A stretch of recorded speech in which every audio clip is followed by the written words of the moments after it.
बिस्मिल्लाहिर्रहमानिर्रहीम। अस्सलाम वालेकुम नाज़रीन, आज की वीडियो में हमारे पास 3 मौजू हैं और तीनों इंतहाई अहम हैं। सबसे पहले तो आपको ये बताएंगे कि हम भारत के सामने एक बार फिर बिछ गए हैं और भारत में हमारा मजाक उड़ाया जा रहा है। इमरान खान के वो 3.5 साल जब हमें इज्जत मिला करती थी और भारत का मजाक उड़ता था, तो जिन लोगों को बड़ी तकलीफ हुआ करती थी, आज वो पाकिस्तान पर इक़्तिदार कर रहे हैं और आज दुनिया भर में हमारी जिल्लत और रुसवाई हो रही है। और फिर आपको बताएंगे कि मरियम नवाज़ बहुत ख़तरनाक हो चुकी हैं पाकिस्तान के लिए, वो किस डायरेक्शन में जा रही हैं, उनके क्या क्या प्लान्स हैं, वो सारी डिटेल आपको बताएंगे। और सबसे आखिर में आपको बताएंगे फैक्ट्स और फिगर्स के साथ आपको बताएंगे कि इमरान खान पाकिस्तान को किन हालात में छोड़कर गया था और इस वक्त क्या हालात हैं। अगेन फैक्ट्स और फिगर्स के साथ बताएंगे, कोई ज़बानी कलामी बातें नहीं करेंगे। और फिर आपको ये भी बताएंगे कि इमरान खान को अब बड़ी शख्सियात की तरफ से फिर एक बार दावत नामे भेजे जा रहे हैं कि आए हमारे साथ बैठें, इलेक्शंस की बात करते हैं, लॉन्ग मार्च से पहले हमसे बात ज़रूर कर लें। इमरान खान ने इस सब का क्या जवाब दिया है, ये सारी डिटेल्स आपके सामने रखते हैं। उससे पहले अगर अभी तक आपने हमारा चैनल सच टीवी सब्सक्राइब नहीं किया तो इसे अभी सब्सक्राइब करें और बेल आइकन पर क्लिक करें ताकि हमारी आने वाली वीडियोज़ आपको वक्त पर मिलती रहें। नाज़रीन, कल की वीडियो में हमने आपको बताया था कि जो मौजूदा इम्पोर्टेड हुकूमत है, इसने भारत के साथ ताल्लुकात बनाने के लिए एक नई खसूसी कमेटी की तश्कील का फैसला किया है और हमने आपको बताया था कि अब भारत हमारा मजाक उड़ाएगा और इनको कोई फ़र्क नहीं पड़ता। इनको हमेशा तब ही फ़र्क पड़ा है जब पाकिस्तान को इज़्ज़त मिली है और भारत का मजाक बना है, और इसके बेपनाह सबूत हम आपके सामने वक्तन फ़वक्तन रखते रहे हैं। और इस वक्त सारा पाकिस्तान एक ही बात कर रहा है कि अमरीकी साजिश थी, अमेरिका की मर्ज़ी की हुकूमत आ गई है। लेकिन सच टीवी उर्दू आपको बार बार बताता रहा और पहले भी बताता रहा कि अमेरिका और भारत की साजिश है। इसके सबूत दिए हैं हमने आपको, हमने आपके सामने अमेरिकी किताबें खोल कर रख दी। तो नाजरीन, आज भारतीय मीडिया हमारा मजाक उड़ाता रहा। पाकिस्तान अपनी औकात में आ गया है, पाकिस्तान की अकड़ टूट गई है, पाकिस्तान के होश ठिकाने आ गए हैं। कहाँ गया इमरान खान का वो गरूर कि हम भारत से बात नहीं करेंगे, हम भारत के साथ तिजारत नहीं करेंगे। जब भारत से हमें मैसेजेस मिलते थे, मुज़ाकरात की पेशकश होती थी, इमरान खान कहता था कि जब तक कश्मीर का खसूसी स्टेटस बहाल नहीं किया जाएगा हम आपसे बात ही नहीं करेंगे। यहाँ तक भारत ने कह दिया था कि मोदी के खिलाफ बोलना छोड़ दो, हम आपके साथ हर तरह की बात करने को तैयार हैं। इमरान खान के 3.5 सालों में पहली बार भारत को दहशतगर्द और पाकिस्तान को अमन पसंद कहा जाने लगा। इसीलिए तो भारत चाहता था कि सिर्फ इमरान खान को हटा दिया जाए और ये लोग आकर बैठे हैं, और ये लोग आकर बैठ गए हैं। ये भी भारत की इज्जत चाहते हैं और भारत भी अपनी इज्जत चाहता है। अब नाज़रीन, इस वीडियो में हमने आपको बड़ी अहम बातें बतानी है। लंदन प्लान के हवाले से हमने आपको दूसरी वीडियो में मुकम्मल तफसील बताई है कि किस तरह से ये सब अब परेशान हैं, सर पकड़ कर बैठे हुए हैं। दूसरा, अब पीपल्स पार्टी और नून लीग की बिल्कुल भी नहीं बन रही। पीपल्स पार्टी इनसे अब पंजाब में 5 वज़ारतें मांग रही है, क्योंकि पीपल्स पार्टी का तो कुछ भी नहीं जाता, उन्हें सिंध में फिर भी सीटें मिल जाएंगी। इनका क्या होगा पंजाब में? पीपल्स पार्टी अब पंजाब में जगह बनाना चाहती है। और पीपल्स पार्टी जगह कैसे बनाती है, आपको बड़ी आसान सी मिसाल देते हैं। एक दफ्तर है जिसमें 50 लोगों की गुंजाइश है, जिसमें 50 लोगों की ज़रूरत है, वहाँ पर ये 500 लोग भर्ती कर देते हैं, 1000 लोग भर्ती कर देते हैं। वो 500 या 1000 ख़ानदान इनके साथ हो जाते हैं, इनको वोट मिलता है, लेकिन अवाम का 22 करोड़ अवाम का बेड़ा गर्क हो जाता है। इदारे नुकसान में जाना शुरू हो जाते हैं।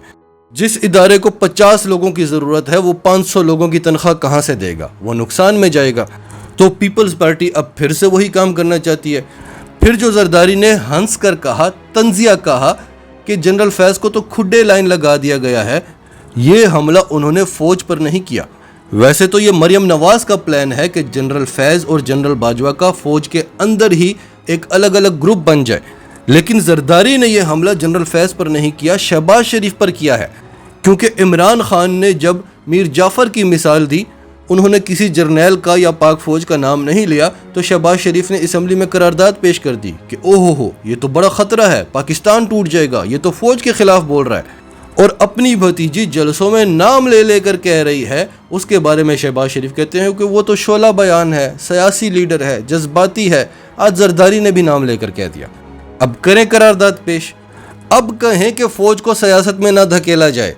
मरियम नवाज़ ने कल सवाबी में एक छोटी सी जलसी की, उसमें इतने ही लोग थे कि इमरान खान जब जहलम में जलसा करने गए तो रास्ते में जहाँ जहाँ वो रुके वहाँ पर उतने लोग इकट्ठे हो जाते थे जितने के मरियम नवाज़ के जलसे में थे। अब ये खबर आपको देना इतनी ज़रूरी नहीं है, लेकिन हम आपको इसलिए दे रहे हैं कि आप जान सकें। वैसे तो आप जानते हैं कि ये किस तरह से झूठ बोलते हैं, لیکن آپ جان سکیں کہ یہ ہمیں کتنا بیوقوف سمجھتے ہیں، بلکہ ہمیں ہی نہیں یہ فوج کو بھی بیوقوف سمجھتے ہیں۔ مریم نواز نے کہا کہ عمران خان جعلی خط لے کر آیا۔ اب تو آپ کے چچا بھی مان چکے ہیں جو کہہ رہے تھے کہ اگر اس خط میں تھوڑی سی بھی اصلیت ہوئی تو میں عمران خان کے ساتھ کھڑا ہو جاؤں گا، میں استعفیٰ دے کر گھر چلا جاؤں گا۔ اب تو وہ بھی مان چکے ہیں کہ خط آیا تھا لیکن کوئی اتنی بڑی بات نہیں ہے، ایسے خط آتے رہتے ہیں۔ لیکن مریم نواز پھر سے کہہ رہی ہیں کہ عمران خان جعلی خط لے کر آ گیا، یعنی یہ آپس میں بھی ایک نہیں ہے۔ پھر مریم نواز کہتی ہے کہ عمران خان فوج پر الزامات لگا رہا ہے، فوج پر حملے کر رہا ہے، یعنی مریم نواز یہ کہہ رہی ہیں۔ اسی لیے ہم نے آپ سے کہا کہ یہ عوام کو ہی نہیں ہماری فوج کو بھی بیوقوف سمجھ رہی ہیں۔ پھر مریم نواز نے ایک اور بات کی جو ہم نے آپ کو لندن میٹنگ والی ویڈیو میں بتائی کہ یہ اب کیوں پریشان ہیں اور اصل میں چاہتے کیا ہیں۔ تو مریم نواز نے اپنی تقریر میں ہماری اس بات کی تصدیق کر دی ہے۔ مریم نواز نے کہا کہ اپنی جماعت کو کہتی ہوں کہ عمران خان کی بری کارکردگی کا ٹوکرا اپنے سر پر نہ اٹھاؤ، عمران خان کو لوگوں میں جانے دو، عوام میں جانے دو تاکہ لوگ سوال پوچھیں۔ یعنی مریم نواز کھلا کھلا اشارہ دے رہی ہیں کہ مریم نواز اور نواز شریف الیکشنز چاہتے ہیں۔ لیکن حیرانگی اس بات پر ہوتی ہے کہ مریم نواز کہہ رہی ہیں عمران خان کو لوگوں میں جانے دو تاکہ لوگ سوال پوچھیں۔ کیا سوال پوچھیں؟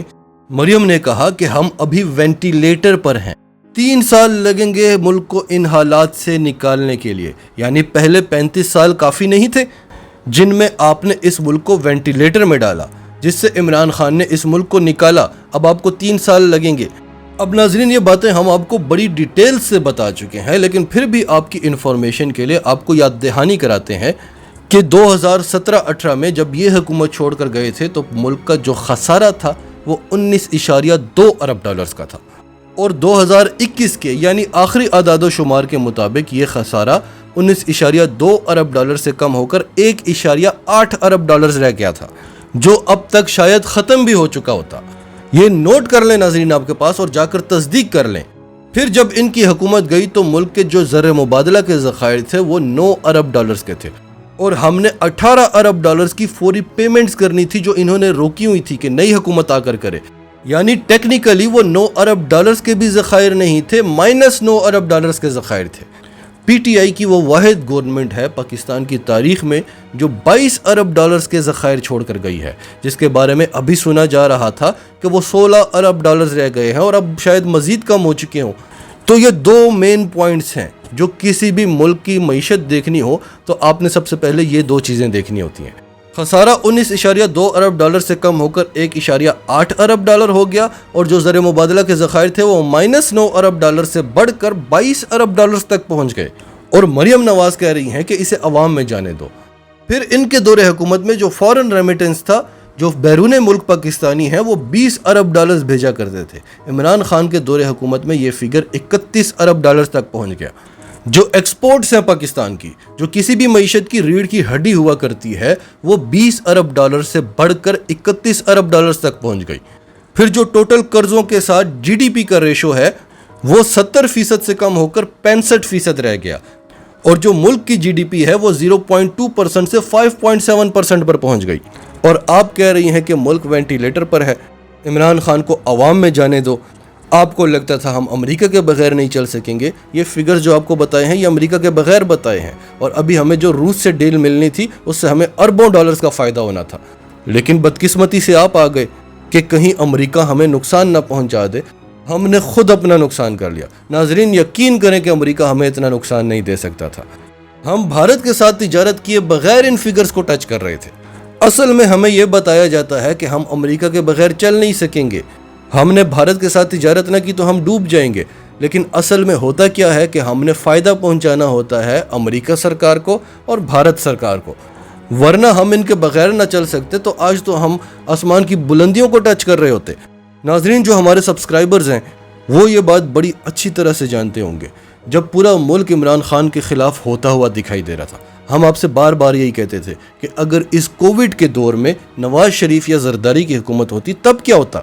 آپ یہ نہ سوچیں کہ آج مہنگائی ہو رہی ہے، آپ یہ سوچیں کہ ہم بچ گئے ہیں دیوالیہ ہونے سے۔ ہماری وہ بات آج ثابت ہو رہی ہے، آج تو ہم کووڈ کو شکست دے چکے ہیں، اس کے باوجود ان کے آتے ہی یہ حال ہو گیا ہے۔ آج ڈالر 193 کو پہنچ گیا، پاکستان کی تاریخ میں ڈالر کبھی اتنا اوپر نہیں گیا۔ भर भर कर शर्मिंदगी का सामना करना पड़ रहा है आज एक बार फिर पाकिस्तान को। ग्रीन पासपोर्ट को एक बार फिर उसी हतक-आमेज नज़र से देखा जा रहा है। आज ख्वाजा आसिफ बीबीसी को इंटरव्यू देते हुए क्या कहते हैं कि इमरान खान को इसलिए हटाया गया कि वो अपनी मर्जी का आर्मी चीफ लगाना चाहता था। ये हमला आप इमरान खान पर कर रहे हैं या पाकिस्तान की फौज पर?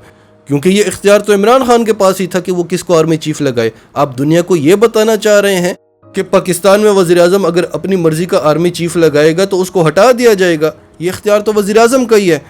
तो जब ये इक़्तिदार में नहीं थे तब भी ये फ़ौज को बदनाम करने की कोशिश करते थे, आज इक़्तिदार में हैं तब भी करने की कोशिश कर रहे हैं और उल्टा इमरान खान को कह रहे हैं कि वो फ़ौज पर हमले करता है।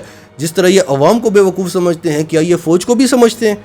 अब नाज़रीन, इतलात ये मिल रही हैं कि इमरान खान को पैगामात भेजे जा रहे हैं कि लॉन्ग मार्च से पहले हमारे साथ बैठकर बात कर लो।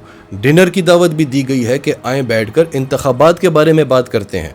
और ये पैगाम भी दिया गया है कि दिसंबर तक इलेक्शन करवा देते हैं। जबकि इमरान खान की तरफ से जवाब गया है कि जून के पहले हफ्ते में इंतखाबात हो जाने चाहिए और जब तक इंतखाबात का ऐलान नहीं हो जाता हम किसी से कोई बात नहीं करेंगे। और आखिर में आपको ये भी बता दें कि आज बिलावल भुट्टो जरदारी ने कहा है कि हम पर दबाव डाला जा रहा है कि नए इलेक्शंस करवाओ, नहीं तो मुल्क में मार्शल लॉ लग जाएगा। लेकिन हमने साफ कह दिया है कि जब तक इलेक्टोरल रिफॉर्म्स नहीं हो जाती हम नए इलेक्शंस की तरफ नहीं जाएंगे। दूसरे अल्फाज में जब तक ईवीएम मशीन्स नहीं हट जाती, ओवरसीज़ पाकिस्तानी से वोट डालने का हक नहीं छीन लिया जाता, तब तक नए इलेक्शंस में नहीं जाएंगे जब तक धांधली के चांसेस ना हो। अब ये दबाव कौन डाल रहा है, क्यों डाल रहा है, ये सब कुछ आप समझ सकते होंगे।